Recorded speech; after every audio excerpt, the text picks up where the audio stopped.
Olá, sejam todos muito bem-vindos a mais um vídeo produzido pelo canal Portugal Legal. Para quem está assistindo ao canal pela primeira vez, queria me apresentar. Meu nome é Renato Koprowski, sou advogado e trabalho aqui em Portugal com assuntos relacionados à imigração. E para você que já é nosso inscrito, que já nos segue aqui no canal, o nosso muito obrigado por nos acompanhar, por enviar sugestões. Aqui embaixo está o nosso Instagram, que você pode utilizar para esta finalidade, ou quando são casos específicos, casos em andamento, que tenham alguma dúvida sobre o processamento ou alguma informação mais técnica, sugiro que o façam através do e-mail contato@portugallegal.com.br. Por quê? Porque nem todas as situações são iguais. Podem ser parecidas, mas as soluções para o seu problema podem não servir para o colega, para o amigo, para o vizinho. E por esta razão, por uma prudência, não nos é conveniente informar a respeito de casos pontuais aqui no canal. Para isto, envie por e-mail e aí sim poderemos então dar alguma opinião, alguma assessoria no seu processo, caso isto seja necessário. Ok? Muito bem. Hoje vamos falar sobre a entrada em vigor da regulamentação da Lei de Estrangeiros aqui de Portugal. Vamos voltar ao assunto, fazer um resumão, vamos tentar passar aqui algumas informações para vocês. Nós já falamos no decorrer dos últimos 30 dias a respeito deste tema e vamos retomar hoje por quê? Porque segunda-feira, dia 31 de outubro, entra finalmente em vigor esta legislação, ou seja, passa a ser possível entrar com os pedidos e fazer valer todas as alterações que o governo português colocou à nossa disposição. Por este motivo, se faz necessário, então, esta revisão, para que vocês tenham um apanhado geral, talvez alguma coisa pode ter escapado, e pode escapar, porque são muitos detalhes, são muitas coisas que estão envolvidas, e por este motivo, resolvi, então, fazer este vídeo para vocês. Mas lembrem, podem haver coisas que vão passar, inclusive aqui batidas, porque foi muita alteração, e no seu caso específico, pode ser que isto que eu vou falar aqui não se enquadre, você tem que puxar uma outra situação. Então, cada caso é um caso, a lei se aplica e está aí para todos. Então, vamos ver, dentro da sua situação, como melhor resolver o processo. Pois bem, basicamente, vamos falar o quê? A grande diferença e o que passou a entrar em vigor na lei, que já foi promulgada lá em setembro e que foi regulamentada e passa a valer a partir de 31 de outubro de 2022, portanto, segunda-feira próxima, na verdade são as condições especiais para aqueles que são membros, que são cidadãos de um país que faz parte da CPLP, Comunidade de Países de Língua Portuguesa. Portanto, perceba, se você é membro, se você é cidadão de um destes países, você tem benefícios na concessão de vistos. Não importa se você está fora do território do seu país, mas você tem condições, por ser um cidadão originário daquele país, de conseguir os benefícios. Isto eu estou colocando aqui já de início, porque já houve vários questionamentos nesse sentido, mas, doutor, eu não estou no Brasil. Vou falar de Brasil, porque Brasil é o nosso principal foco aqui no canal. Doutor, eu não estou no Brasil, eu estou em outro país, que não é membro da CPLP. Posso pedir o visto? Claro, você é membro, você é cidadão de um país de língua portuguesa.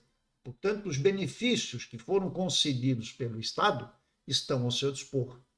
Não é o fato de estar residindo. Por exemplo, vou usar o caso de alguém que não é cidadão brasileiro e reside agora no Brasil.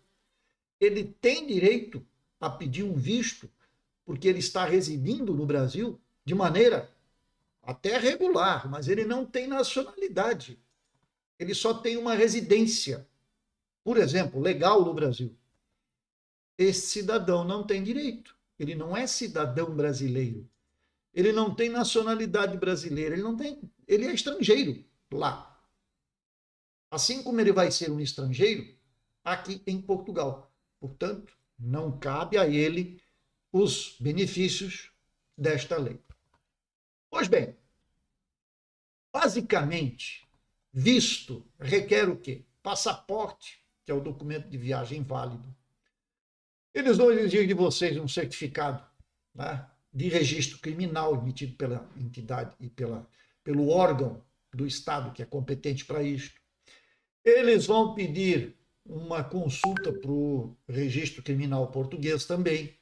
Você vai, na verdade, ter que assinar um termo, é um documento que a VFS, no caso, né, falamos de Brasil, criou e que você precisa assinar e juntar ao seu processo. Para quê? Para que o Estado português possa fazer, seja consulado, seja CEF, a consulta dos seus dados, do seu registro criminal aqui em Portugal. Você precisa de um comprovativo de existência dos meios de subsistência. Ou seja, você precisa comprovar que tem dinheiro, que tem meios para se manter em Portugal durante o período de validade do seu visto. Não tenham em mente de que isto aqui é um mar de rosas, de que isso aqui é tudo lindo e maravilhoso, de que aqui é um país seguro, é um país que oferece muitas vantagens em relação ao Brasil, em certos aspectos, em outros aspectos, a liberdade.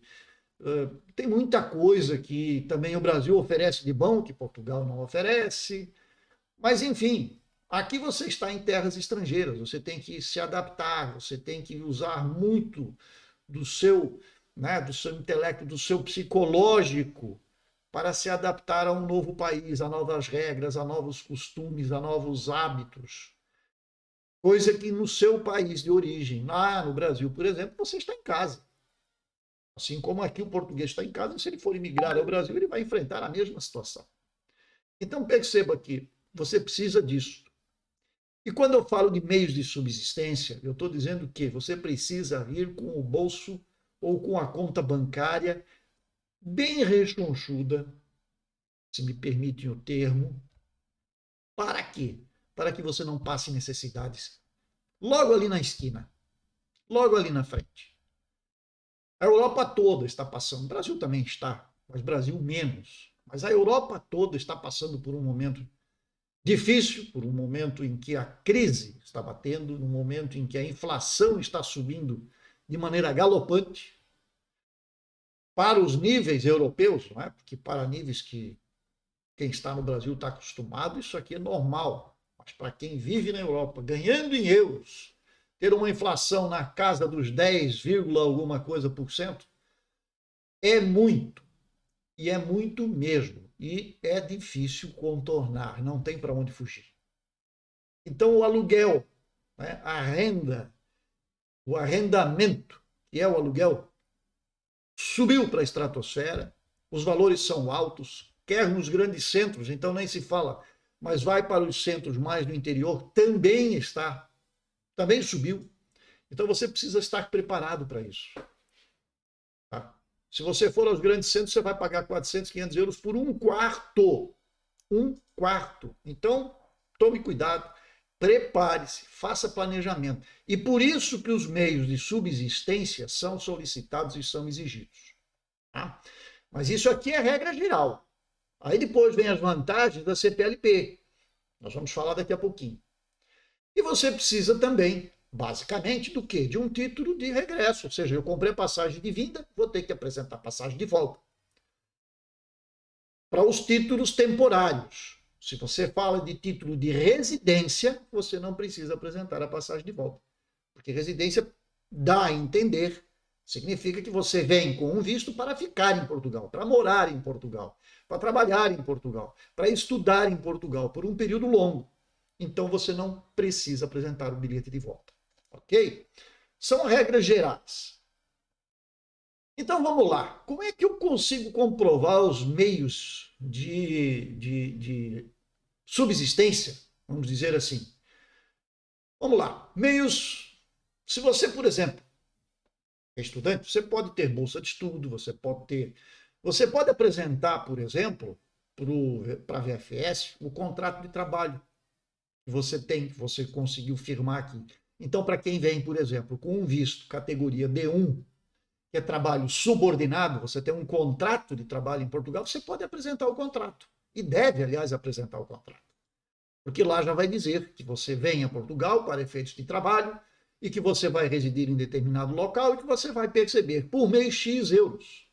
Isto é uma prova de meio.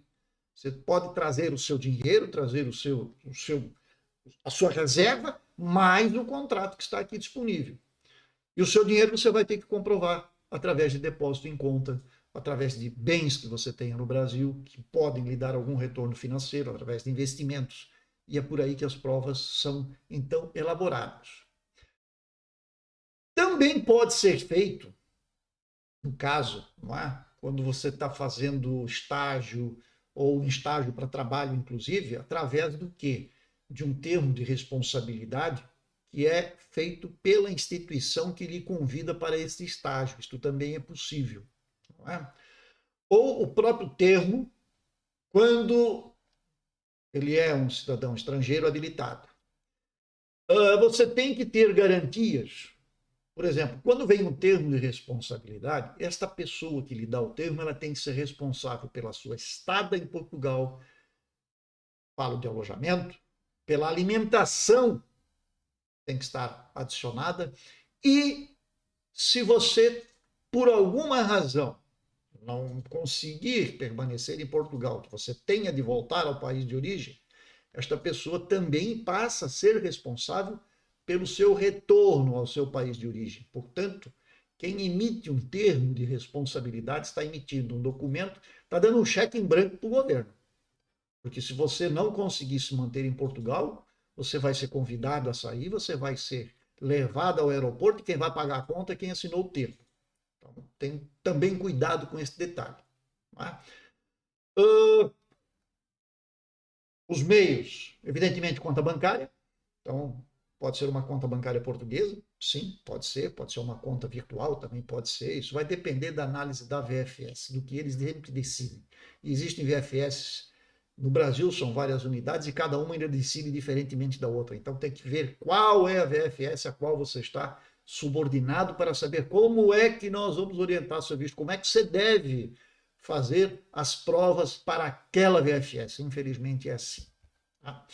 Então, um detalhe, quando você é admitido numa instituição de ensino superior e você é requerente, tá, de um visto de estudo, portanto, que é um visto de residência, e você é de um país da CPLP, você é dispensado dos meios de subsistência da prova. Então, você pode apresentar o termo.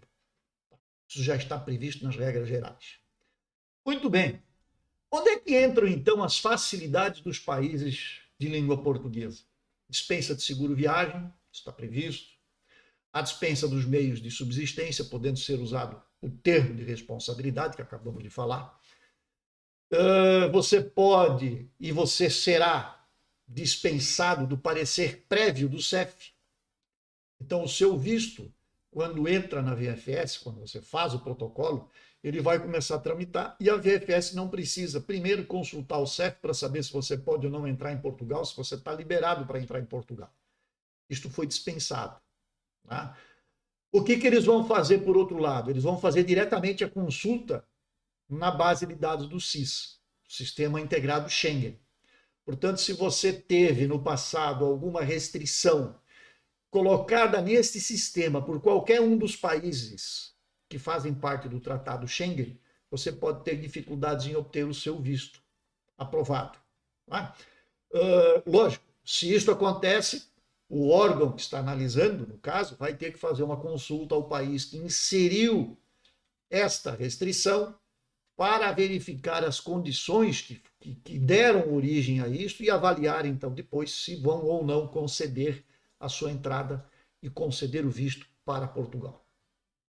E, portanto, também tem que tomar cuidado com os menores que podem ser recusado um visto se ele não tiver todos os documentos e todas as autorizações necessárias para ele deixar o país de origem. Tá? Com relação à hospedagem, né, quando for apresentar o visto, mesmo sendo CPLP, a regra geral, ou você indica para onde você vai, ou você indica a carta, o termo de responsabilidade, porque lá está o endereço para onde você vai. Tá? Então, pode ser um termo de responsabilidade para indicar o seu destino aqui em Portugal. Porque você não pode vir a Portugal sem destino. Você não pode vir a Portugal, pedir um visto e morar embaixo da ponte 25 de abril. Isto não é possível. Você tem que indicar um local. Por isto, o arrendamento é necessário. Eu vou alugar um hostel por 60, 90 dias.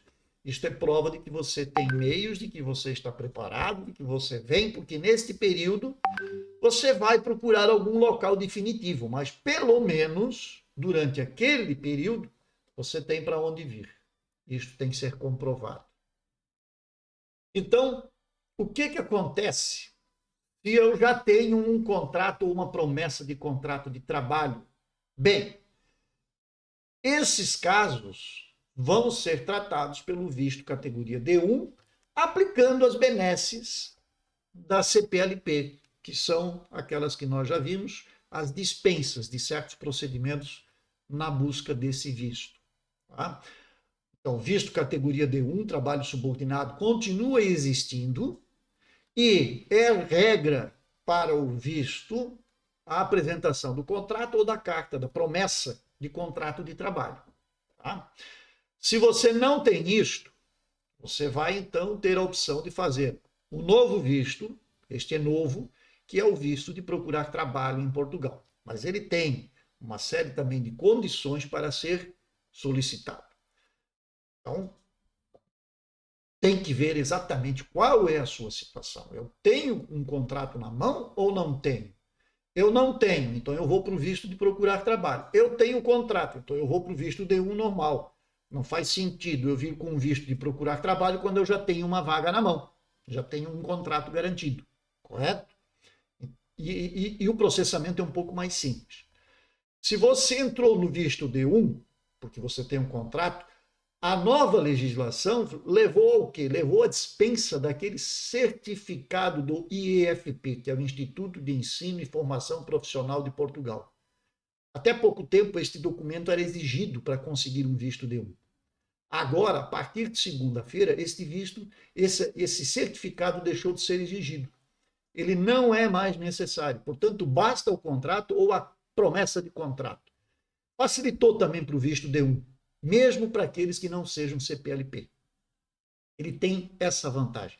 Isso era uma coisa que travava muitos processos. As pessoas até tinham um contrato, mas a empresa não tinha esta vaga cadastrada no IFP, portanto, era uma empresa que não fez o procedimento, digamos assim, correto, e mandou o contrato diretamente ao interessado. E aí vocês esbarravam nessa condição. Isto agora cai. Portanto, tendo um contrato, é válido. Ok? Então, visto D1 resolve-se desta forma. Ou, se você não tem contrato, vai para o novo visto, que é procurar trabalho em Portugal. Muito bem, vamos ver o que mais. Se eu sou, então, brasileiro, eu vou na VFS, eu tenho que ir na VFS da minha região. Na regra geral, eu vou ter que entregar todos os documentos. Né? Nós vamos ter que aguardar também segunda-feira para verificar a página da VFS, porque já deve trazer aí novidades. Da mesma forma, quem vem com visto de procurar trabalho precisa, na segunda-feira, fazer o cadastro a partir de segunda-feira no site do IFP, na página em que está aberta para fazer o cadastro, fazer a manifestação de interesse do IFP, que nada mais é o quê? Do que você ter que informar todos os seus dados, é um formulário com vários e vários itens, onde você vai ter que inserir todos os seus dados para que eles possam analisar e certamente lhe indicar, lhe encaminhar para algumas vagas que se enquadrem no seu perfil.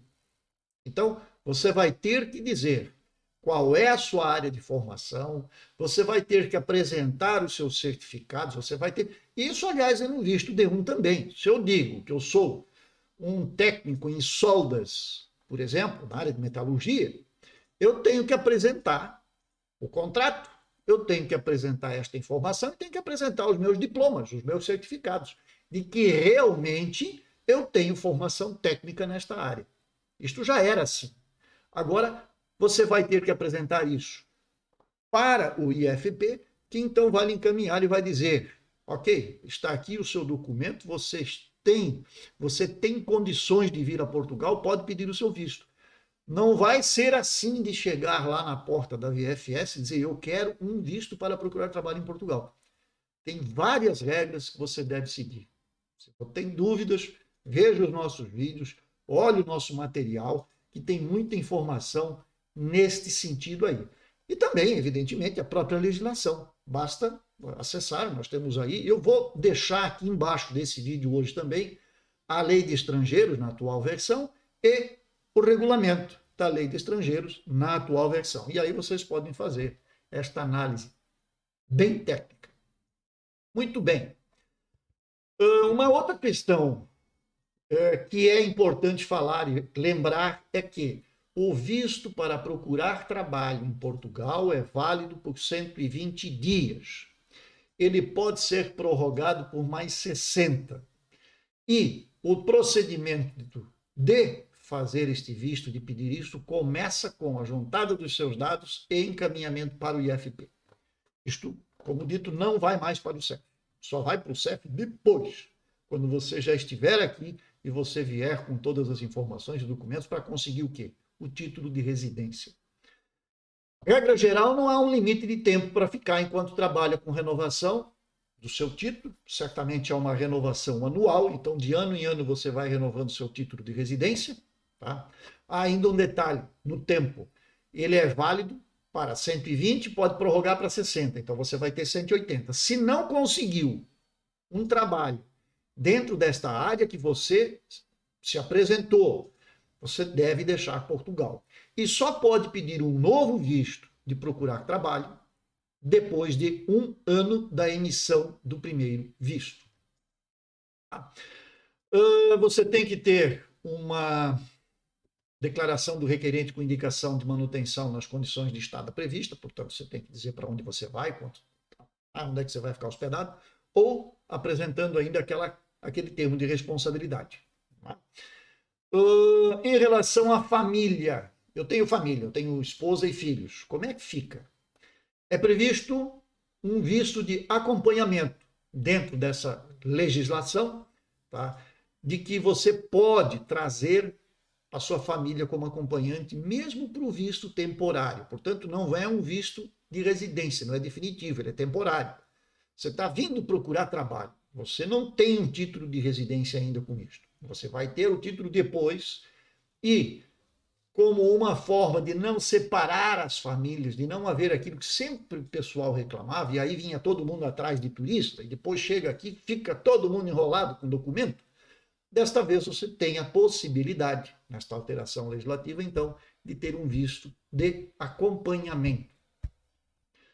Evidente que para pedir esse visto, você tem que ter um comprovativo da relação familiar, portanto, você tem que comprovar que a esposa, quem é a esposa, através de certidão de casamento, você tem que provar através de certidão de nascimento quem são os filhos, você tem que ter em conta que os meios de subsistência neste momento devem abranger a você, que é o requerente do visto, e a todos aqueles que você quer trazer consigo. Você passa a ser responsável por eles aqui. Então imagina, o cidadão que vai assinar o termo, que é permitido, deve levar em conta que não é uma pessoa que ele está recebendo e se responsabilizando por ela. Podem ser 2, podem ser 3, podem ser 4. Então, cuidado com isto. Né? Esse cuidado, na verdade, é para quem vai dar o termo. Ele é que tem que ter cuidado. Para os efeitos, né, do reagrupamento, ou seja, desse visto de acompanhamento, nós temos que olhar quem são as pessoas que podem fazer parte deste grupo. Não é o tio, não é a tia, não é o primo, não é a prima. É a esposa, o filho, o pai ou a mãe. E ainda, no caso do pai e da mãe, existem critérios de idade também. Porque nem todos podem entrar com o reagrupamento quando tem uma determinada faixa etária. A partir de 65 anos acima, por exemplo, você não precisa comprovar meios, né? E não precisa demonstrar dependência financeira. Se for abaixo disso, sim. Então, existem regras gerais dentro desta lei que devem ser observadas. E isso, onde é que nós vamos encontrar? O cônjuge, como já falamos, os filhos menores ou incapazes a cargo do casal ou de um dos cônjuges, esta é uma condição, os menores adotados, os filhos maiores a cargo do casal, e aí também entramos nisto, os filhos maiores a cargo do casal, quando você é responsável pelo sustento destes filhos, então você também tem essa possibilidade, os ascendentes em linha reta de primeiro grau, pai e mãe, não é? E os irmãos menores, desde que se encontrem sob tutela do residente. Essa é a situação. Aquele que mantém, né, o parceiro, aquele que está numa situação diferente, então o parceiro com quem você mantém relação em território nacional ou fora dele, o cidadão estrangeiro residente, aquele que uma vez consiga comprovar os vínculos e os laços que os unem. Tá? Então, isto é basicamente o que se precisa ter em mente. Se você, então, vem para cá, você é membro de país da CPLP, você passa a ter todas as vantagens. Você não precisa demonstrar seguro, você não precisa demonstrar a questão da passagem de volta, a não ser que o visto seja temporário, se o visto é definitivo, você não precisa disto, e por aí segue. Sempre quero lembrar o seguinte, 31 de outubro de 2022, segunda-feira, neste dia entram em vigor todas estas regras e, fora isso, muito mais regras que a gente ficaria por horas aqui conversando. Mas eu vou deixar embaixo aqui do vídeo a lei e o regulamento. Vocês podem tirar suas dúvidas. O que acontece? Pode acontecer que dia 31, nos primeiros horários, evidentemente, nem VFS nem IFP tenham lá nos seus portais as páginas onde você vai fazer e você vai ver tudo aquilo que é necessário exatamente para o seu caso. Então, tenham calma, tenham paciência. Se isso não estiver ali na página na segunda-feira, espera, talvez na terça, talvez na quarta. Tiveram tempo, tiveram 30 dias para se programar. Eu acredito que são pequenas alterações em determinada lista de documentos para um visto ou para outro visto. Ou as condições claras colocadas pela VFS, por exemplo, eu vou fazer o visto de procurar trabalho, sou CPLP, é assim, não sou CPLP, é assado. É simples, não é difícil. Mas às vezes as coisas não correm como a gente quer, como a gente prevê, como a gente faz um projeto, e isso então pode demorar mais um dia ou dois. Mas certamente não vai passar desta semana em hipótese alguma. Todos deverão estar aptos a iniciar os processos a partir de agora.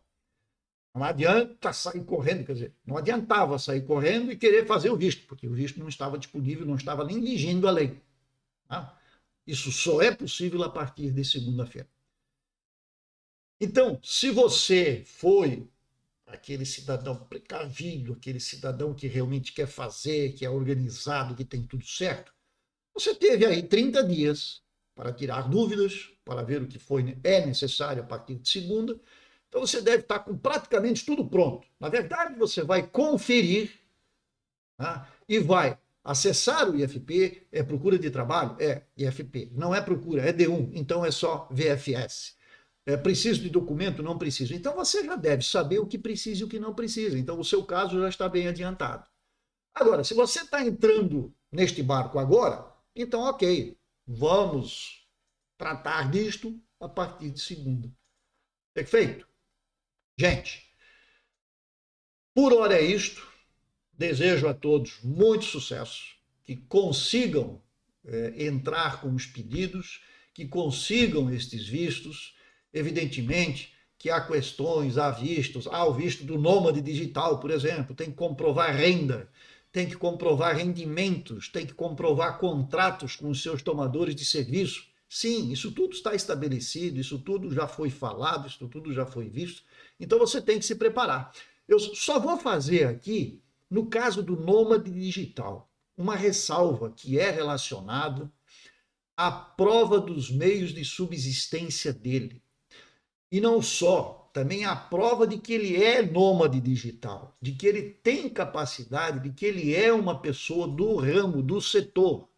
Porque, né, pode aparecer o Zezinho lá e o Zezinho vai dizer, eu sou nômade digital, eu trabalho com internet. Ok. Então você faz o seguinte, Zezinho, você vai ter que apresentar contrato das empresas para as quais você trabalha. Ou o contrato das pessoas para as quais você trabalha. Você vai ter que apresentar documento que comprove o seu domicílio fiscal, ou seja, declaração de imposto de renda. Você vai ter que comprovar que consegue faturar, em média, por mês, 4 vezes o salário mínimo português, que é 705 euros, e dá 2.820 euros, os 4, não é? Então, 2.820 euros em média por mês. E isso significa que é algo em torno de 15 mil reais. Então, perceba, não é pouco, é bastante. Só que o governo português já colocou isto para quê? Para que não venha aquele cidadão que ganha lá 700 euros por mês. Esse cidadão não vai conseguir sobreviver aqui. Ele vai chegar aqui e vai ter dificuldades. Se você não ganhar de 980 euros para cima, você não se mantém em Portugal. É difícil. Pode até se manter, não vou dizer que não, mas você vai passar por uma saia justa com certeza, porque as coisas já não eram baratas, estão caras e vão ficar mais caras ainda. Aluguel vai explodir, sobe, sobe e sobe e sobe. Mercadoria, no supermercado, no retalho, como é falado aqui, sobe todo santo dia. Não tem mais nada que tenha preço de 2 anos atrás, como era antes. Isto mudou. Então, você tem que estar preparado. E por isso o governo está pedindo que você já venha e consiga demonstrar esta capacidade. E um detalhe também, tá? Vamos lembrar, nômade digital significa você trabalhar remotamente para empresas que estejam, ou para pessoas fora de Portugal. Você não pode trabalhar para uma empresa em Portugal. Então, você vem para Portugal, trabalha para uma empresa do Brasil. Ok. Você vem a Portugal, trabalha para uma pessoa física, né? Uma pessoa singular, lá nos Estados Unidos. Ok, pode ser, não tem problema. Eu trabalho para um outro na Alemanha. Pode ser. Não pode é ser em Portugal. Ok? Basicamente é isso. Então, para o nômade, estamos diante desta situação. Se tiverem dúvidas do seu caso, doutor, o meu caso é este, estou nessa condição, eu tenho esse documento, a VFS está me pedindo mais alguma coisa, isto vocês encaminhem para contato@portugallegal.com.br. É lá que nós vamos tratar. Doutor, preciso de prova de meios de subsistência, como é que eu faço um termo de responsabilidade? Quem pode? São coisas gerais. Vocês podem mandar aqui embaixo nos comentários, a gente procura responder dentro da nossa disponibilidade. Ok? Senhores, um grande abraço, um excelente final de semana. Todo mundo para as urnas no domingo. Vamos eleger o futuro presidente da República do Brasil. Não deixem de votar, porque nada a ver com a política, mas só um lembrete. Se não pode votar, se está impedido, justifique. Porque senão, você depois tem aquela multa, é simbólica, né? Um valor irrisório, pode-se dizer, mas tem. Você vai ter que se incomodar, você vai ter que pagar uma taxa, você vai ter que legalizar a sua situação. E isto, principalmente para quem está no exterior, pode significar uma série de problemas, porque se você não mantém sua situação eleitoral regular, ou seja, você não vai votar nas eleições presidenciais, o que pode lhe acontecer? Você pode chegar ao extremo de perder o seu título de eleitor. Você pode, numa menor questão, você vai ter dificuldade de conseguir emitir um passaporte aqui no consulado, porque você não votou, porque você não compareceu às urnas, você não compareceu com aquele seu dever, que é um direito, dever, direito, e com isto você vai começar a criar dificuldades para si próprio aqui fora. Então, se não pode, justifica pelo menos, e aí você fica tranquilo, mas não deixe de fazê-lo. É comum nós nos depararmos com pessoas aqui que precisam fazer um novo passaporte, mas por ter, sei lá, passou, eu estou em Portugal, não preciso mais votar, estou fora, não quero mais saber daquilo. Muito bem. Quando chega a hora de tirar o seu passaporte, você dá uma testa na parede. Então, cuidado com isso. No demais, um excelente final de semana e até a próxima, que seja breve. E segunda-feira todo mundo olhando página do VFS, página do consulado, página do IFP, para ver como as coisas andaram e se está tudo redondinho para poder aplicar os vistos. Até a próxima!